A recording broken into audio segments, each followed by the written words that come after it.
This is a very well used Perlick 650SS tap from our mobile bar setup, and several times throughout the year, and especially for this is our first event of the year coming up, we like to deep clean everything.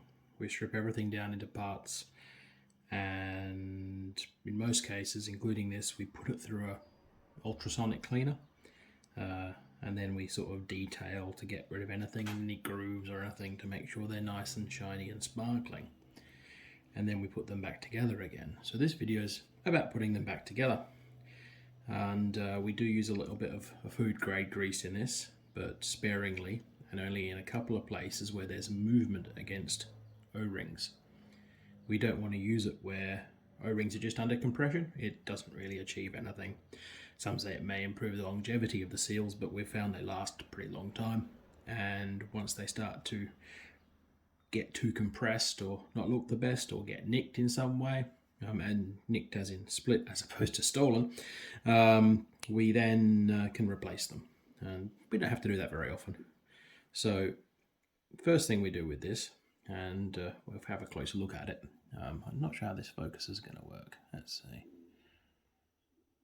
Okay, hopefully that's locked the focus. There's many O-rings on a Perlick, and most taps in general. Perlicks are forward sealing faucets, which means there's an O-ring in the front here, and this seals up against that O-ring, and that's the seal. So it's beer behind there, and in a non-flow control version, it's a very simple system. There's just a tube with a ball on the end, which is why I've always preferred these over the standard rear sealing faucets that leave a whole pile of beer and mank plus air in the whole front half of the tap. This is why Perlicks are my default, and I've never found a better tap, in my opinion. There are other forward sealing faucets, but I'm not happy with any of them entirely. And these are also stable and reliable. They've been the same for years. And it's nice to be able to get parts, and even though the prices are not the best, but you get quality for that price. So this slips into there, seals up against an O-ring in there, which you may not be able to quite make out, but it's right down the end of that. There's an O-ring right in there. There's an O-ring at the back, more of a gasket that seals against the tap shank, and that's compression, and this is also compression and shouldn't need any grease on it. There's an O-ring at the top here. Now the ball does sort of rock in there, so we do have a little bit of a greasing at that interface there. There's this, which is where the flow control lever cowling sits. Again, not really much movement on that, so we don't grease that, even though it's external. I prefer to not have grease in contact with beer, and it's just something I prefer to avoid, even food grade stuff. I prefer my beer to be as pure as possible. So you could grease that if you wanted to, but really this shouldn't move around a lot, so yeah, I don't find it necessary. There's one in here that does get some action against it, and we make sure that a little bit of grease gets onto the inside surface of that, but we don't grease it thoroughly, again, because it sort of gets into the beer flow in there.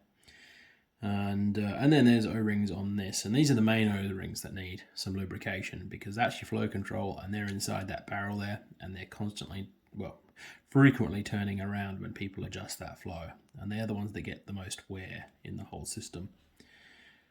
So the first thing we do is we pop the flow control shuttle in around the right way, helps, and that just pops into there. We try and line up that little hole in the side to this barrel here, because that's where this little knob here goes in. And then a bit of grease on these O-rings, and really it's just a tiny amount, just a tiny bit. I kind of swipe a little bit across even a quarter of the O-ring and use my finger to rub that around there. Now that will rub up against this O-ring internally, which means a little bit comes onto this edge here. So I just make sure a little bit goes onto there, onto the end of that barrel. That's as much as I want on there. And then trying to line that pin up with that hole, we pop that in there. Sometimes it doesn't quite line up, so you can just wiggle it back and forth. And sometimes if this is still a bit grippy, you can just wind the little little handle in and wiggle it. There we go on in. That's fine. So the handle can come out now. This can go on. And that holds that barrel in right place. Now, one problem we see quite often is people try to over tighten things. It's amazing. Everyone seems to think anything with thread needs tightening to absolute death. It doesn't. That is what destroys O-rings. So this only needs to be as tight as to stop liquid coming out of it, really. So I tend to go till it's firm and then back it up a tiny bit. And then we've got a nice free swing on this. And I just want to keep it about there. And if it loosens up, you just tighten it a little bit. Okay, so now the handle and sealing mechanism, which involves putting this bit in first. So this sits down into there against that O-ring. And everything sort of from there downwards is potential beer contact. So what I like to do with these is just put a little bit of grease up on this top surface. And that covers, that will sort of bleed down a little bit into its interface with the O-ring in the top, and also covers where it has some movement against the metal cap that goes in there. I wipe the grease off my finger because I don't want it over everything. So then we pop that in there, it goes click, and then when you go second time, click properly. So that's there now. So that you can see rubs against that O-ring a bit. And then there's this little part here. So the little cup side there, and that goes down against that, slips into that. And this goes on, there's a little, I guess, gasket in there. Again, it's mainly to hold things down in a nice elastic way. That is not necessarily, or isn't a liquid seal at all.